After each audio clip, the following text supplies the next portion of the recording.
হায়াত মৌতের মালিক আল্লাহ, ন্যূনতম সিকিউরিটি নিয়ে চলাও হলো সুন্নাহ। কিন্তু আমাদের লড়াইটা হলো, আমার মা স্বাভাবিকভাবে কান্নাকাটি করেন, আমার পরিবার সবাই। তো আমি আমার মাকে বলেছি যে দেখো, মানে আমরা যে লড়াই নেমেছি, আমার একটা মনে হয় কি, কোন রাজনীতিবিদের না বাসার মৃত্যুটা হইতে পারে না, এটা কোনো ভালো মৃত্যু না। যিনি রাজনীতি করেন, যিনি লড়াই করেন, যিনি বিপ্লবী, যিনি সংগ্রামী, তার মৃত্যুটা হবে একটা সংগ্রামের মধ্য দিয়ে, একটা রাজপথে, একটা গ্লোরির মৃত্যু। আমি তো ভীষণ ভাবে প্রত্যাশা করি, আমি ছোটবেলা থেকে এই স্বপ্নটা দেখি, অনেক জায়গায় বলেছি, একটা তুমুল মিছিল হচ্ছে অন্যায়ের বিরুদ্ধে, সেই মিছিলের সামনে আমি আছি, কোন একটা বুলেট এসে আমার বুকটা হয়তো বিদ্ধ করে দিয়েছে, এবং সেই মিছিলে আমি হাসতে হাসতে আমি শহীদ হয়ে গেছি।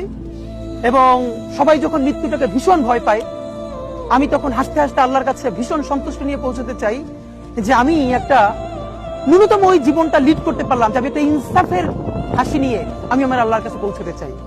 সুতরাং আগামী 50 বছর বাঁচলাম, কোন ইম্প্যাক্ট তৈরি হলো না আমার দিয়ে, দেশের জন্য, রাষ্ট্রের জন্য, উম্মার জন্য, জাতির জন্য। কিন্তু আমি ধরেন 5 বছর বাঁচলাম, সেটার মধ্য দিয়ে যদি আগামী 50 বছরের ইম্প্যাক্ট তৈরি হয়, তাহলে অনেকদিন বেঁচে থাকা কি সাফল্যের বলেন?